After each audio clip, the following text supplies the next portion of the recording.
ये कहानी महाराष्ट्र के पुणे में रहने वाले एक परिवार की है, जिसमें एक 8 साल का लड़का अतुल, उसकी माँ मीरा और उसके ट्रक चालक पिता मोहन शामिल थे। वो एक नए घर में हाल ही में शिफ्ट हुए थे। वो घर इलाके के हिसाब से बहुत सस्ता था। इसकी सस्ती कीमत के आकर्षण ने इसकी भयानक प्रतिष्ठा के बारे में उनके किसी भी संदेह को दबा दिया। पहले तो सब कुछ सामान्य लग रहा था। जब वो उस घर में पहुंचे तो उन्होंने देखा कि वो घर दूसरे घरों से अलग थलग था। उस घर के अगल बगल कोई दूसरा घर नहीं था। अतुल ने वहां पहुंचकर घर में हर जगह घूमना शुरू कर दिया। उसने अपने माँ बाप को बताया कि ये घर उनके पुराने घर से बहुत बड़ा है और उनके घर के पीछे एक बगीचा भी है। वो उस घर में बहुत खुश थे, लेकिन जल्द ही ये सब बदलने वाला था। जब एक दिन मीरा अपने घर के पीछे कपड़े सुखा रही थी, तो उसे अपने घर में खिड़की से एक साये को हिलते हुए देखा। उस समय मीरा ने उसको अपने मन का वहम मानकर टाल दिया। लेकिन कुछ दिनों बाद ये घटनाएं ज्यादा होने लगी। रात को उसे बुरे सपने आने लगे, जिससे अक्सर उसकी नींद खुल जाया करती थी।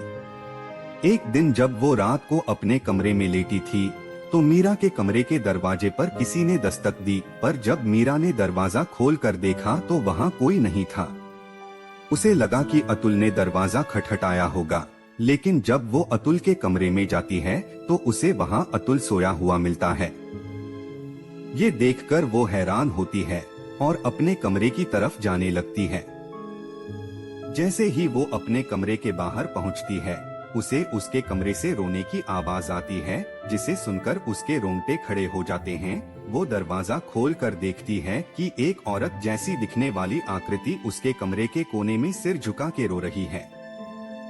धीरे धीरे मीरा उससे बात करते हुए उसके पास जाती है, लेकिन जब मीरा उसके पास पहुंचती है तो वो एकदम से मीरा पर झपट पड़ती है और उसके शरीर में प्रवेश कर जाती है। मीरा चिल्लाकर वहीं बेहोश हो जाती है। अगली सुबह जब मीरा उठती है तो उसके शरीर में खरोंचों के निशान बन जाते हैं। वो रात को हुई उस घटना को एक बुरा सपना समझती है और सोचती है कि उसके शरीर पर चोटों के निशान उसको वहां गिरने से लगे हैं। जैसे जैसे दिन बीतते जाते हैं, मीरा की तबीयत खराब होने लगती है। वो दिन ब दिन कमजोर होती जा रही थी और उसे बुरे सपने भी आने लगे थे, जिसमें वो अपने बेटे को नुकसान पहुंचा रही होती है। हर गुजरते दिन के साथ मीरा की बेचैनी बढ़ती गई। उसने अकल्पनीय घटनाओं को अनदेखा करने की कोशिश की, उन्हें तनाव या थकान के लिए जिम्मेदार ठहराया। लेकिन जैसे जैसे समय बीतता गया, उसकी हालत खराब होती गई। इस बीच मीरा का पति मोहन लंबी दूरी की यात्राओं पर चला गया। नया घर लेने की वजह से उनकी आर्थिक स्थिति थोड़ी डगमगा गई थी, इसलिए वो केवल रविवार को घर लौटता था। उसकी अनुपस्थिति ने मीरा को असुरक्षित और अकेला महसूस कराया, पर मोहन ने अपनी माँ को उसके नए घर मीरा की देखभाल के लिए बुलाया था। एक रात जब बाहर तूफान चल रहा था, मीरा ने कुछ ऐसा अनुभव किया जिसे वो समझा नहीं सकती थी। वो चुपचाप रात को अतुल के कमरे में चली गई। उस समय अतुल कमरे में अकेला सो रहा था। मीरा उसकी पलंग के पास खड़े होकर उसे घूरे जा रही थी। अचानक अतुल की आंख खुलती है और वो अपनी माँ को ऐसे खड़ा देखकर घबरा जाता है। मीरा अतुल को देखकर मन ही मन कुछ बड़बड़ा रही होती है। उसकी आवाज काफी भारी और डरावनी लग रही थी। वो अचानक अतुल का गला पकड़ लेती है। अतुल डर के मारे बहुत जोर से चिल्लाता है। उसकी आवाज सुनकर अतुल की दादी उस कमरे में पहुंचती है और वो देखती है कि मीरा ने अतुल का गला पकड़ हुआ है। अतुल की दादी जल्दी से अतुल को छुड़ाने की कोशिश करती है और मीरा को बोलती है कि तुम्हें क्या हुआ है। मीरा अतुल की दादी की बात अनसुनी करके सिर्फ अतुल को घूरे जा रही थी। दादी की बहुत कोशिशें के बावजूद मीरा अतुल का गला नहीं छोड़ रही थी। उन्होंने भगवान का नाम लेकर के मीरा को अतुल को छोड़ने को कहा। भगवान का नाम सुनते ही मीरा एकदम से शांत हो गई और उसकी पकड़ ढीली हो गई। अचानक वो जोर से चिल्लाई और रोने लगी। मीरा ने अतुल की दादी को बताया कि एक बुरी आत्मा अतुल को मार डालना चाहती है। अगली सुबह अतुल की दादी मीरा को लेकर एक बाबा के पास जाती है। बाबा उन्हें बताता है कि वह बुरी आत्मा मीरा के शरीर में प्रवेश कर चुकी है और वह अतुल की बलि देना चाहती है।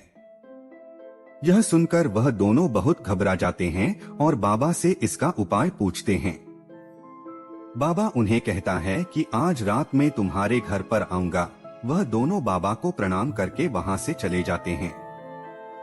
रात होते ही बाबा उनके घर आते हैं और वहां अपनी तंत्र साधना करने लगते हैं। वो कुछ मंत्र उच्चारण करते हैं जिससे वो बुरी आत्मा बहुत गुस्सा हो जाती है और उस कमरे में रखा सामान गिराने लगती है। दीवार से किसी चीज के लगातार टकराने की आवाज आती है जो धीरे धीरे तेज हो रही होती है।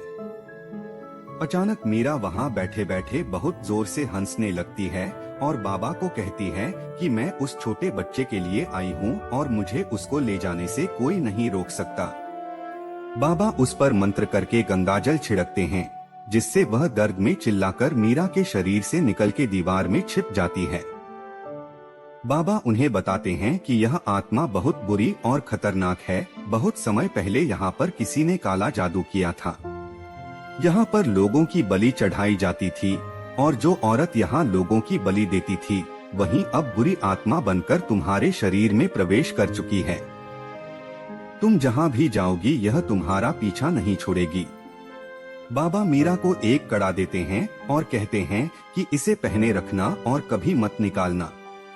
ये कड़ा उस बुरी आत्मा को तुम्हारे ऊपर पूरी तरह हावी होने से रोकेगा। मैं कल दोबारा आऊंगा।